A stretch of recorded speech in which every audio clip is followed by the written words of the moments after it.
I wasn't sure. Yeah, it's easy for me to get lost in the fold. Well, especially since I'm not a scientist per se, I'm a Yeah. clinician. So I had, very, it was very hard for me to continue with, I guess, very substantial input unless it had something to do with clinical interactions. Yes, the most important part of the sport. We could argue that clinical interactions only are important because of the work that you all get to do and bring to life.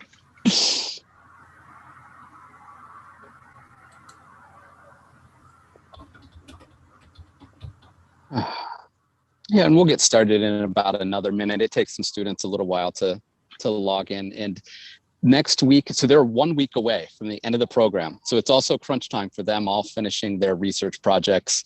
So attendance has been a little bit lower these last couple of days, I think, for that reason. No problem. And I think we have Dr. Evans following you. Cool. Which should be great. Okay, but in interest of time, because I'm sure you're quite busy, why don't we get started and students can join in as they come, and we will distribute this recording to the other students who can't make it. So students, it's my pleasure to introduce Dr. Diego, who's a breast cancer surgeon. Again, I won't give a lot of introduction because I think that's a lot of what she will do today is tell you who she is and how she got there and what she does. So thank you again, Dr. Diego. Really appreciate you being here today. Thank you. So I appreciate the introduction, a very kind introduction, I should say, David. And it's nice to meet everyone. I've always had such a hard time with these Zoom meetings and other virtual calls because I'm such a real life, real time person. So I will keep my camera on for the whole event. And if anyone feels comfortable doing the same, I would love to see faces just because sometimes it makes the interaction feel a little bit better. And so I am excited to meet all of you. And so my name is Amelia Diego. I am, my friends call me Mia because my parents started calling me that when I was very young. And so in some parts of my life and some parts of the day, I will be Dr. Diego, but at the same time, I don't think it's foul if you want to call me Mia. That's how I was born, and it's a perfectly appropriate name. And so I wanted to just take this few minutes, we can run it into an hour if you want, to just talk about where I've come from, where I've been, what my journey has been to get to where I am today. To give you some context, I am born in 1976, so I am 45. And it's been 45 good years. And I was born and raised in the Philippines, born to Asian parents, Asian descent parents. My mother and father both have some element of Spanish descent, which explains why I look funny in the sense that I'm Asian, I look Asian, but I have a Spanish sounding name.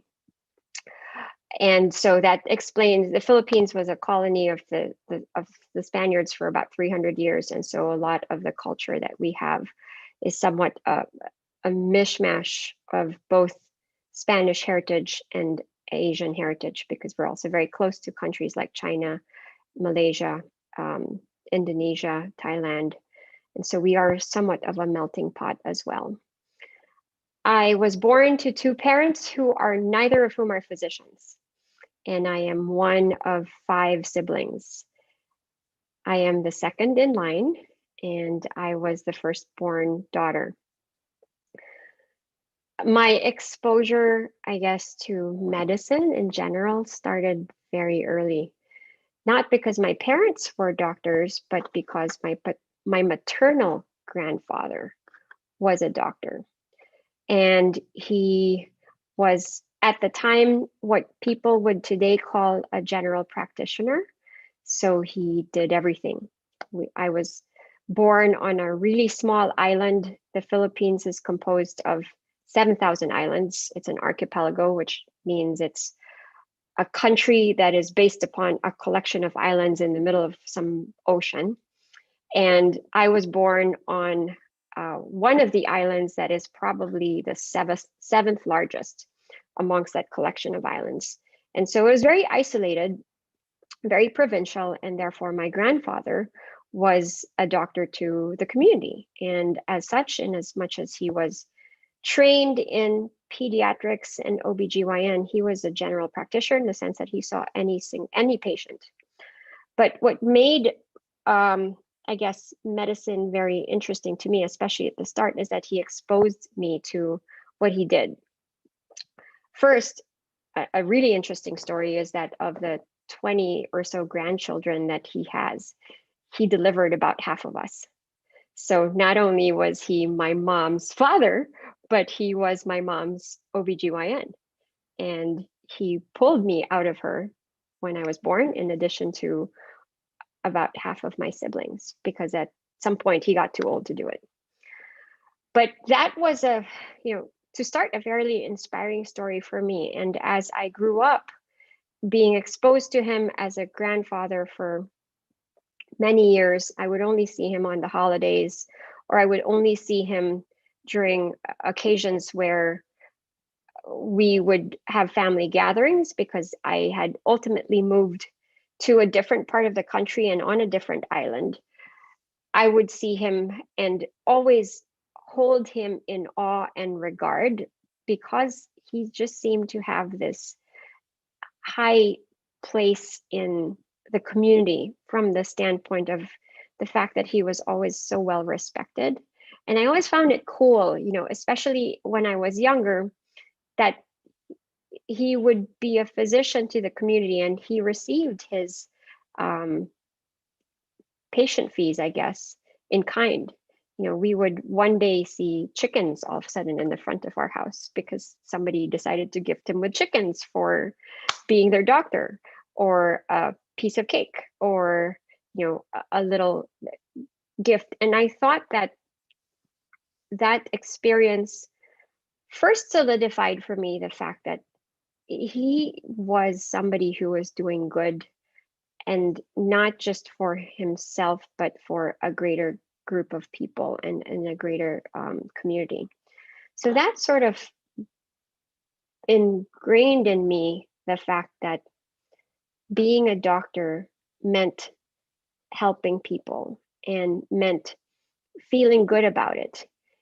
And when I was very young, he would involve me in care by taking me on house calls with him.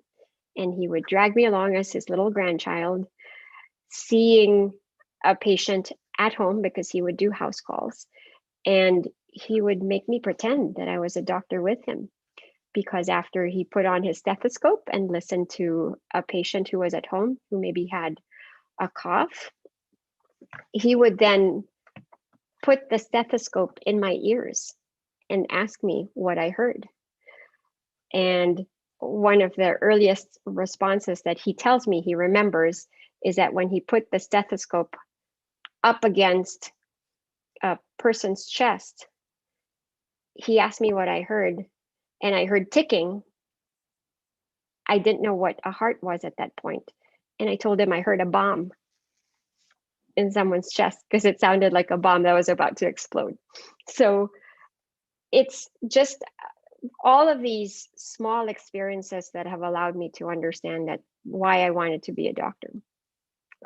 And over the course of my life, I don't actually recall ever thinking that I wanted to be anything else, because as far back as my memory serves me, which was maybe 3 or 4 years old, this is what I thought life was like, and this is what life could be.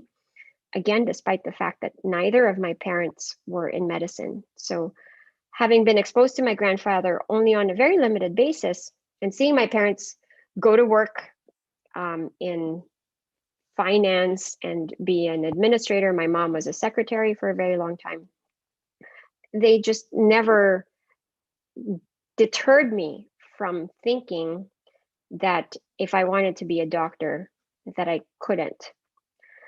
And so while I was in elementary school, middle school, high school, the thought of being a physician was always just forefront on my mind, although I never really did anything to pursue it.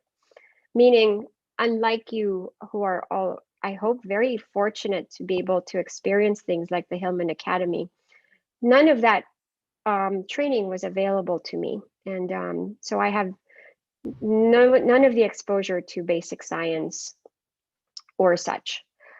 Beyond what was required. And at the point where I was training, there were no such things as advanced credits in high school. The goal was to just get good grades and then move on to get a degree in whatever field you wanted to do that you thought would be appropriate for pre-med, for as long as they had the appropriate requirements.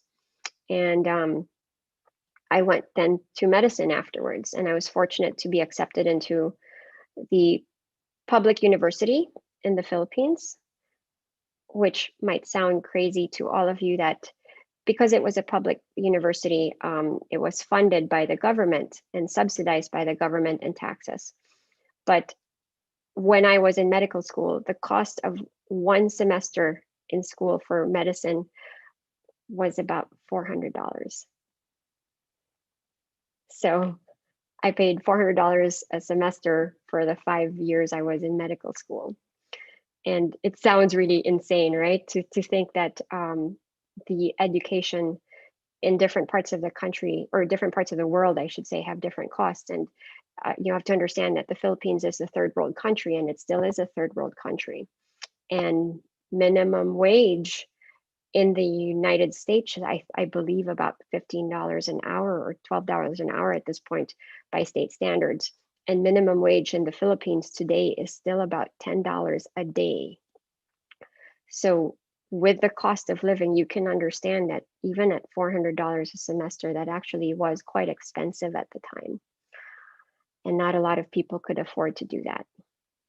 I knew very early on that in addition to being a doctor, somehow surgery always appealed to me. I don't know what it was about it. It was just, I guess, the fact that I could tinker and that I could use sharp objects and instruments to cut into things. It sounds really crazy to think that very early on, when I was very young, somehow that was just cool to me.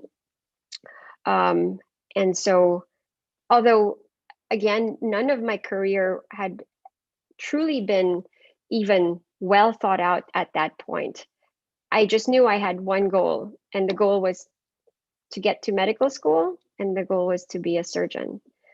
But how I was going to do it, what I was going to do, was very hardly spelled out in my own mind. And it wasn't until I was finally in medical school that I came to understand that surgery was really something I truly wanted to do, because I did well on subjects that involved surgery. I did well on exams that had surgery in it. I did well on experiences, or what we call rotations, where somehow there was some level of surgery injected into it. And I always, as well, knew that if I wanted to be a good surgeon, that at some point I would have to move to a different country to have that excellent training. And in my mind, I thought moving to the United States and getting my surgical training here was the way to do it. And so after I had graduated from medical school, I had intimated to my parents that I was going to leave not just my house, not just the place where I had lived with them all that while, but that I was going to move myself and transplant myself into a country where no one else was there. I have family members here, but I don't have first-degree relatives here. So I had decided that I would want to try to be in a place where I would be 100% completely fending for myself. And I think that that was the most maturing experience that I've ever had. Um, there are many things that I've learned over time, but some of the hardest lessons that I've come to learn had occurred and came to me when I had to be on my own and had to figure things out for myself and didn't have my mom or dad to call because they were not only in a different time zone, but they were a full 24-hour flight away from me. So medical school was eye-opening, but being here was even more eye-opening. And I think that these experiences are probably even more relevant today because of all the conversations that we have in different venues. I now, in retrospect, realize how much privilege I received as a first generation Asian female that was given an opportunity to even be in a field that is generally considered, you know, a a hetero cis male, white male, I should say, position.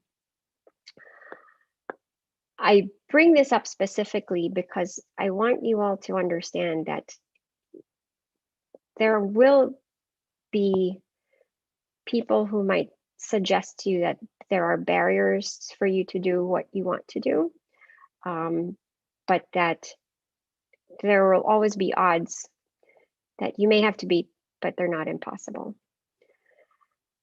To give you a sense of the odds that I had to beat in order to even find myself in a surgical training program here as a foreigner with an application and a CV that was completely unknown to people in the academic world, like, for example, the University of Pittsburgh, who I probably applied for general surgery residency to.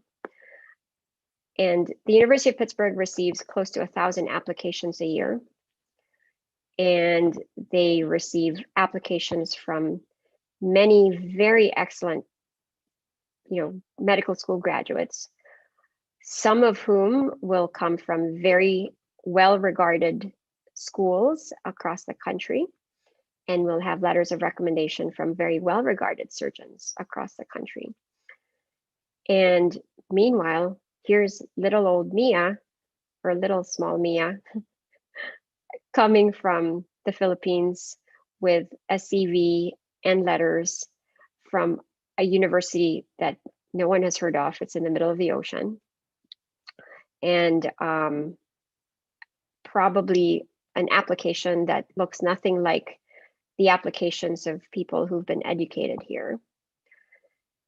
And I had to put in close to 400 applications to different surgical programs to receive 2 interviews.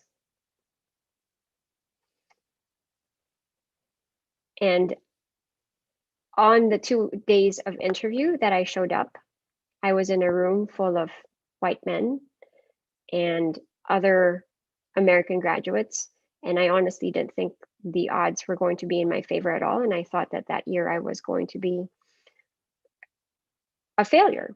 And so in as much as, again, the odds are typically against you in many circumstances, or they may be against you, I don't think that you should use that as a potential to prevent you from reaching as far as possible and reaching as high as possible.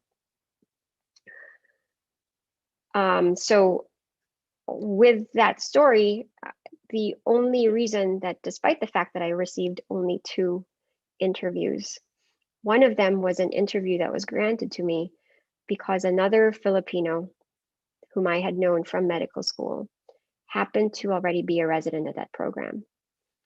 And I begged and pleaded and asked for this person who did not know me very well, to even just put in a word with the person who would be making decisions about interviewing people, to just give me 30 minutes to tell my story and prove that I would work hard and that I would be just as deserving of that place that they would have given to somebody else as well. So in as much as, hard work is definitely something that's important, I've also learned over time that sponsorship is another really important key. And that's something that I think you receive very strongly from the Hillman Academy. So I am so happy that there are these opportunities that are available to you at this point in time. Fast forward to having gone through my surgical residency. Again, always with the notion that somehow I had this chip on my shoulder that I was an imposter. I always had this sense in my head that I was only here because somebody gave me a break. And I was only here because somebody decided to take a chance on me. And that throughout my daily interactions with other people, when I did something wrong, it would validate for me in my head personally that it's because, I shouldn't have even really been here. But I forget, and I continue to forget until one day I decided that I couldn't think that way, that I had to remind myself that I'm here because just like everyone else, I've done the work. I've put in the sweat. I have grit. I am strong, and I am just as deserving and can be a surgeon just like all the other people around me. So that has hopefully given you a little bit of a snippet about how I've felt and how sometimes I continue to feel, especially in situations that I am still put in every so often. It's never gone away completely, and I don't think that the sense of sometimes not feeling adequate is always there, but it's a very important lesson that I like to impart on all of my mentees, that what you think about yourself isn't always what the world perceives. And more often than not, we try to put ourselves down when the truth is we've done so much. I have come so far in my life, and I have come and surpassed even what I expected to achieve and what I thought I could do. And this is really an opportunity to say that even my own personal ambitions were absolutely surpassed with experiences and opportunities that I've been given here at the University of Pittsburgh. And it has to do with, one, all the hard work that you will all personally put in, because the fact that you're here today, the fact that you've chosen to come and participate in the Hillman Academy already proves that.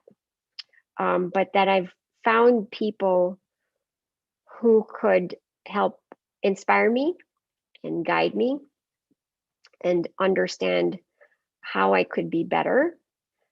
I've been fortunate to be exposed to teachers who have allowed me to fulfill my full potential.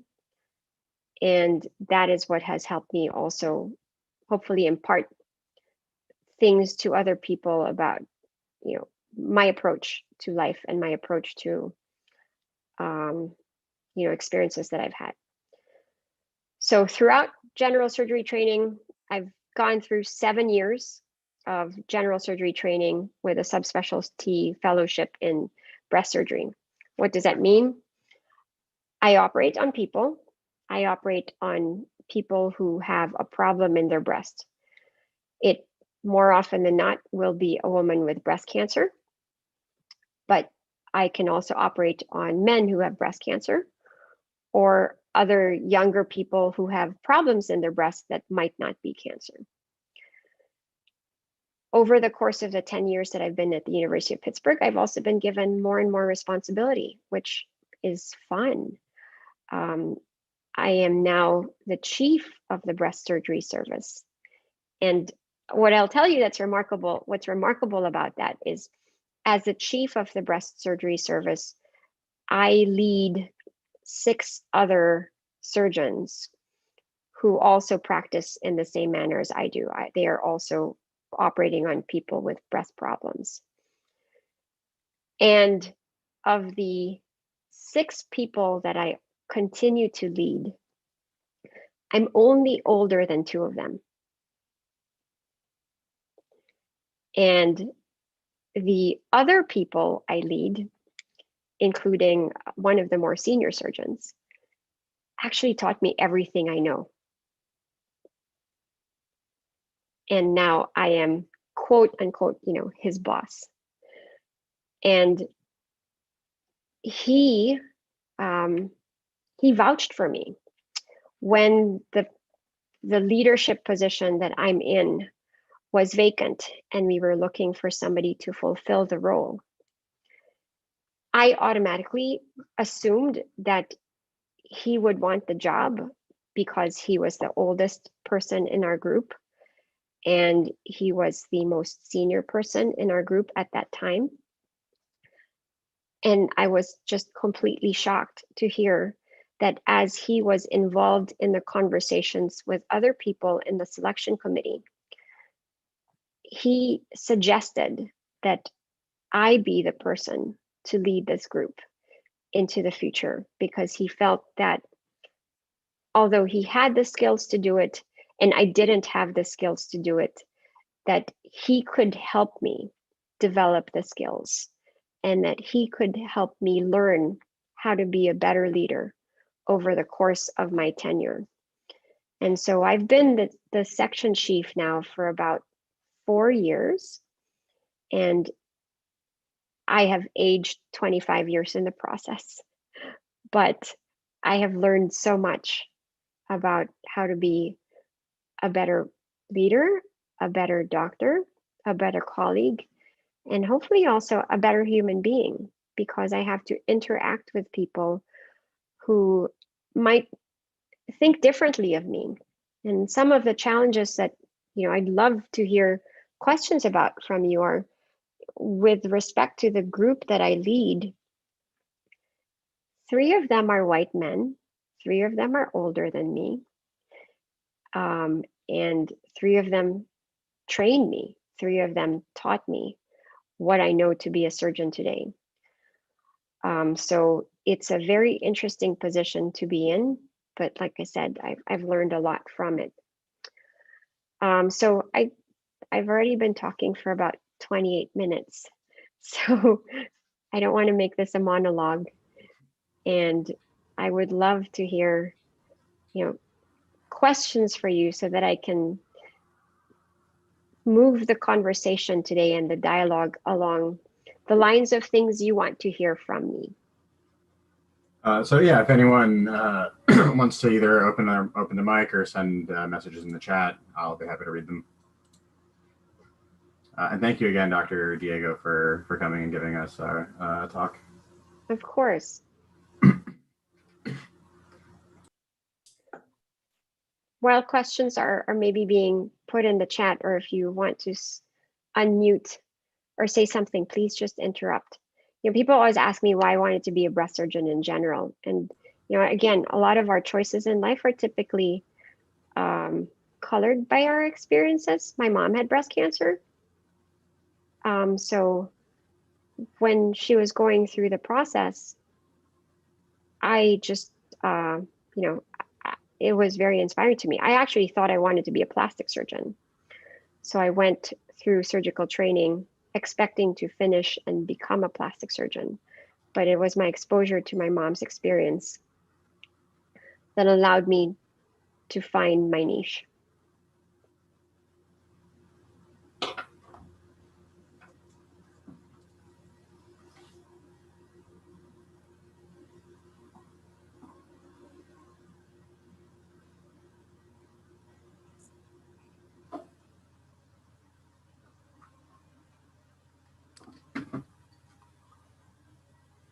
quiet group. Yeah, that's a little bit. They're in their last week, so everyone's kind of focusing on their projects. Thank you, Dr. Diego. That was a really inspirational story. Really, really. So, Dr. Diego, Mike's going through. Again, what is that dynamic like now as a chief to people who had mentored you, and for being in a white space? Do you have any bits of wisdom or advice for students of how to navigate? Yeah, that is a good question, and I still don't have the perfect answer for it. But the way that I think about it is that, you know, and again, I guess it's a unique situation because I didn't ask to be put in that role. I didn't actually apply for the job, but I had somebody suggest that I would be the person for that job. So when I do experience challenges, I remind myself that somebody thought I could do this job. And for me, that's already half the battle. Because if somebody thought that I could do this, there must be something about the way I handle situations that is okay and is successful. And like you had mentioned, in a predominantly white space, for a very long time, I continued to feel like, gosh, I'm so lucky to be here. You know, I'm this little girl from a small country in the middle of the ocean. Who would have thought? And, you know, I look at myself and look at all of the other people who have leadership positions around me. And I'm thinking to myself, you know, I'm not from Yale. I'm not from Harvard. I'm not from all these other places where all these other co-leaders are from. And it just reminded me as well that it's because it's not always about pedigree. I think so much has to do with integrity and humanity. I've learned that, and I've learned that I no longer have to hide behind this facade that I have to be just as well decorated or well colored on my CV as other people, because I'm here, I deserve to be here, somebody believed in me, and for as long as I can continue to prove that I am doing something good, that's all I need to be able to prove myself to myself at the end of the day, and I can sleep well at night. I got a question from, I'm sorry, go ahead. For your subspecialty specifically, what's the biggest challenge in healthcare? Like a lot of things, I think it's access. When you look at the fact that breast cancer is one of the most common types of cancer that we encounter, mostly, of course, among women, because women have more breast tissue than men, and that it's the second highest type of cancer that we will encounter in females in general. Even if you look around the world at things like survivorship statistics, you know, we know that breast cancer, especially when found at very early stages, is curable. We have very successful treatments for them. And when I mean access, very often screening, which means doing a test in somebody who feels perfectly healthy. And one of the tests that we do for breast cancer is a mammogram.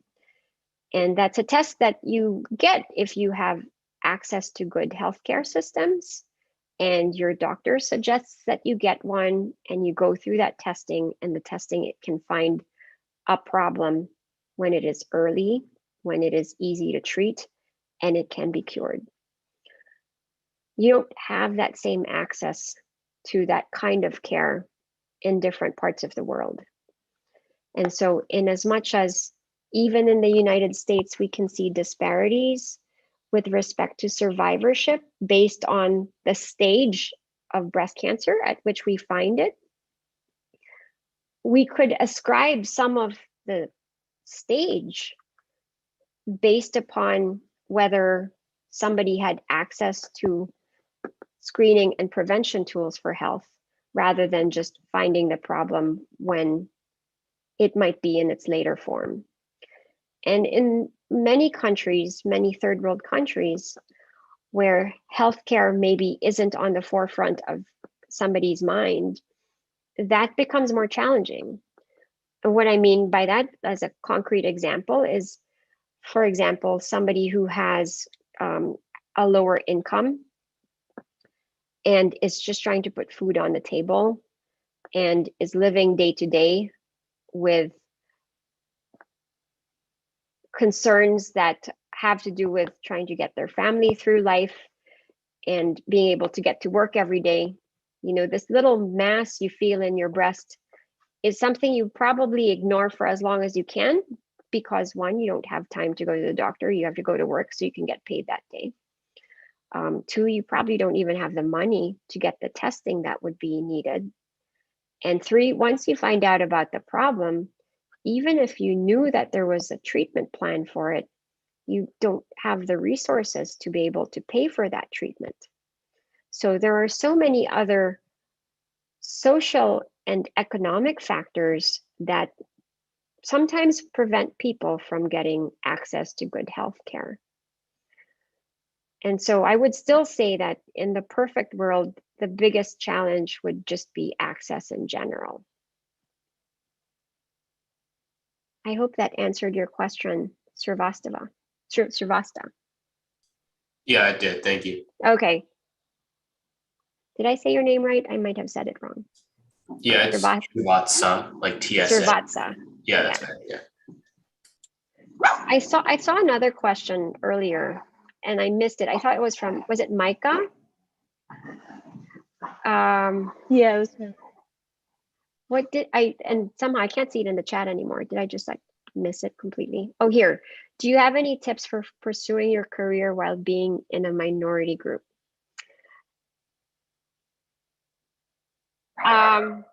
So that's another really good question. I wish I had a perfect answer for you as well. In my mind, of course, the tips would be related to, one, aligning yourself with people who can serve as your allies and your sponsors. And those are things that you have opportunities to do while you're in places like the Hillman Academy. Always looking out for the person who you feel you've built a connection with and can help you advance what you want to do is extremely important. I can tell you that I honestly didn't have a lot of that, especially because I had moved from a place of comfort in a different country to coming here where I had absolutely knew, zero people. And so in addition to the fact that if you have the opportunity to find yourself and align yourself with people like that, when you have a chance, personally, I'll just tell you that for me, it just took a lot of chutzpah. I just needed to be bold. I just needed to be strong. I just needed to pretend like, even if I wasn't confident about what I was doing, that I was there because I was supposed to be here. And that, I think, has allowed me to be maybe, successful, even if I am and continue to identify as being part of my minority. Thank you so much. That was really good advice. Sure. All right. Any other questions?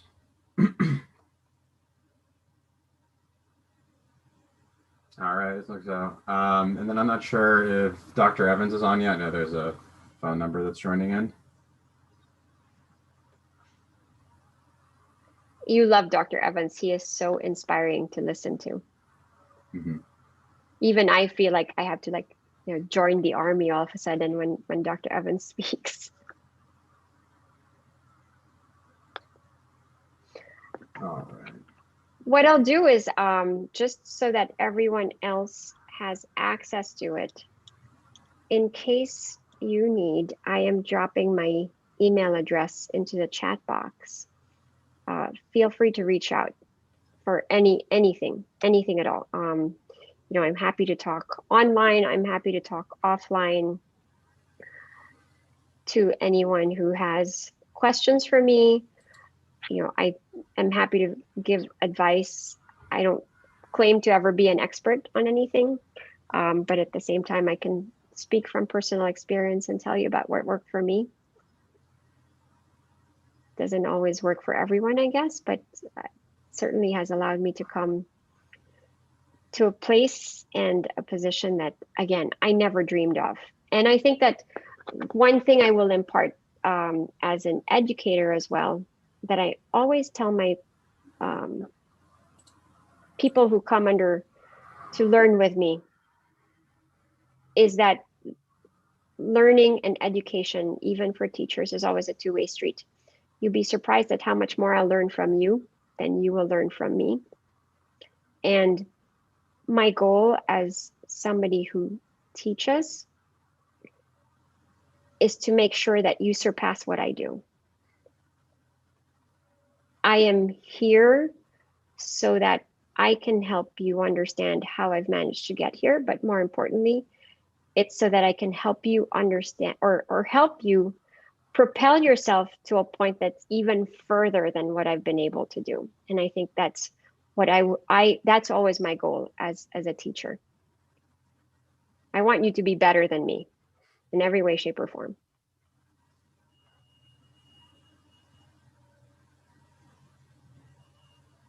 All right. Well, thank you again just so much for all the just great advice and sharing your story. I really appreciated listening to it. Thanks. Anyone else have any questions? Otherwise, I think our next speaker is going to be coming around 1.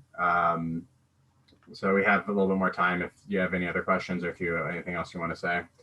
Otherwise, we can take a quick break and let's say be back here around 11:55.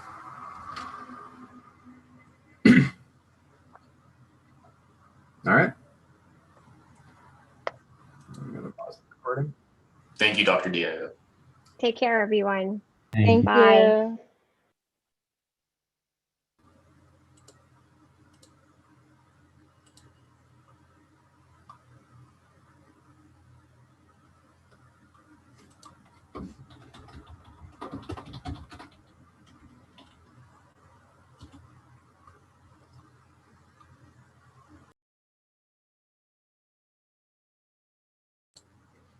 Okay, I'm going to step away for a minute just to take a quick break for myself, but I'll be by the computer. So if anyone needs anything, just reach out or ping me.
Hello, everyone. Welcome back. We're still waiting for people, so we'll just do a little bit longer.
David, have you heard from Dr. Evans? I not today.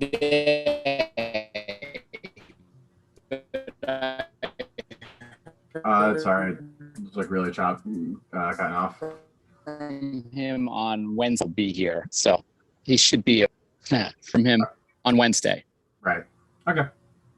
So hopefully he'll be here, unless he got stuck in surgery.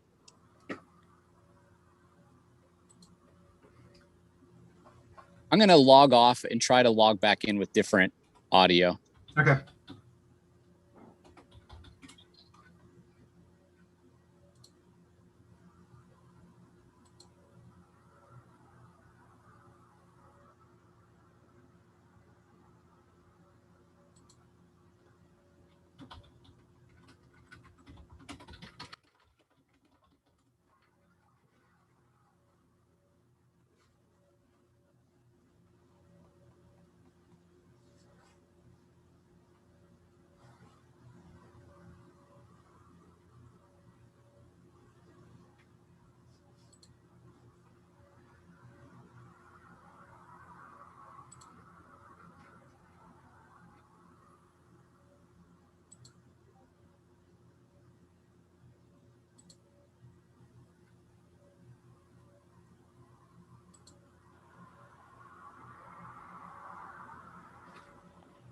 How's my sound now? Any better? Yeah, a little bit. Okay.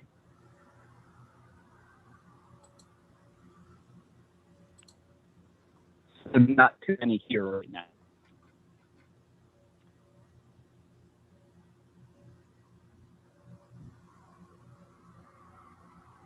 Okay.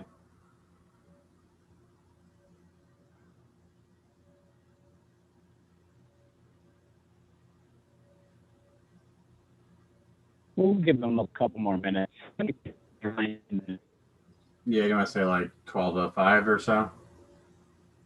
Yeah, it's 12:05. Okay. I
he did not respond to my text, but let's give him another minute or two. He usually responds immediately if he's not In surgery. Or in something. surgery. Yeah. Yeah. But let's wait till about 12:06 or 12:07 just to see if he responds. Okay.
Okay, he just responded that he is on call and won't make it. So we're going to let everyone go. And we will see everyone later. All right. All right. Have a good weekend, everyone. Sorry about the missed lecture, but it just sort of happens in surgery sometimes. All right. Take care, everyone.